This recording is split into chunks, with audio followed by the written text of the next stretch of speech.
Hello, എല്ലാവർക്കും നമസ്കാരം. ഞാൻ ഡോക്ടർ സ്നേഹ. ഞാനൊരു ആയുർവേദ ഡോക്ടറാണ്. അതിലുപരി ഞാൻ നെഞ്ചോട് ചേർത്ത് പിടിക്കുന്ന മറ്റൊരു പാഷനും കൂടിയുണ്ട്. അതാണ് എഴുത്ത്. അപ്പം ഞാൻ ഈ അടുത്ത കാലത്ത് എഴുതിയിട്ടുള്ള ഒരു കഥയെക്കുറിച്ചിട്ട് പറയാനാണ് നിങ്ങളോട് വന്നിട്ടുള്ളത്. മാനസികപരമായിട്ട് ഒരുപാട് ബുദ്ധിമുട്ടുകൾ അനുഭവിക്കുന്ന സ്ത്രീകൾ നമുക്ക് ചുറ്റുമുണ്ട്, പ്രത്യേകിച്ച് വീട്ടമ്മമാർ. അപ്പോൾ അവർക്ക് വേണ്ടി അവരെക്കുറിച്ച് ഓർത്തപ്പോൾ ഞാൻ എഴുതിയ ഒരു കഥയാണ് നിങ്ങളുടെ മുന്നോട്ട് വയ്ക്കുന്നത്. അപ്പോൾ കഥ പറയാൻ പോവുകയാണ്. എല്ലാവരും നല്ല ക്ഷമയോടുകൂടി കേട്ടിരിക്കണമെന്ന് ഞാൻ അഭ്യർത്ഥിക്കുകയാണ്. കഥയുടെ പേര് കണ്ണാടി. അപ്പോൾ നമുക്കിനി കഥയിലേക്ക് പോവാം അല്ലേ. കൂന കൂട്ടിയിരിക്കുന്ന തുണികൾ മടക്കി വെച്ച് അവ അലമാരയിലേക്ക് മാറ്റിയ ശേഷം അവിചാരിതമായി ഞാൻ കണ്ണാടിയിലേക്ക് നോക്കി.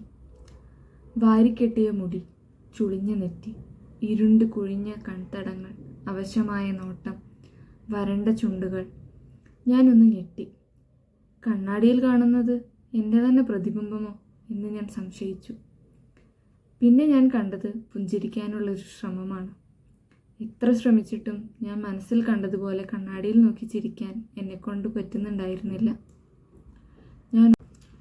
ഞാൻ ഓർത്തു, ജോലിയുള്ളൊരു ദിവസം. അലാറത്തിൻ്റെ ശല്യം കാരണം എഴുന്നേറ്റ് പല്ല് തേച്ചു. എങ്ങനെയെന്നല്ലേ? നോട്ടം കണ്ണാടിയിൽ തന്നെ, പക്ഷേ ചിന്ത മറ്റൊരിടത്താണ്. ഇന്നലെ കടല കുതിർക്കാനിട്ടിരുന്നോ? ഇന്നലെ ഡെസ്കിൽ വെച്ച ഫയല് അവിടെ തന്നെ കാണൂ.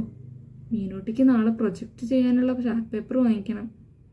ദിനേശ് ചേട്ടന് ഓഫീസ് ടൂറിന് പോകാനുള്ള സാധനങ്ങൾ വൈകിട്ട് ഒരുക്കണം. സമയമില്ല.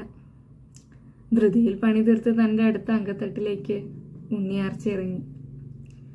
വാളും പരിചയും തട്ടും മുട്ടും ചട്ടിയും കലവും തീയും പുകയും ആകെ ബഹളം.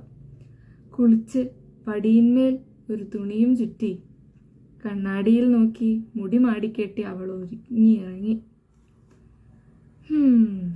TV കണ്ടുകൊണ്ട് രണ്ടാമത്തെ സോക്സ് ഇടാൻ കാല് തപ്പുന്ന ദിനേശനും കൈ ദോശ മുറിക്കുന്നുണ്ടെങ്കിലും വായിലെത്താതെ കഷ്ടപ്പെടുന്ന മീനൂട്ടിയും സിന്ധുവിനെ തളർത്തിയില്ല.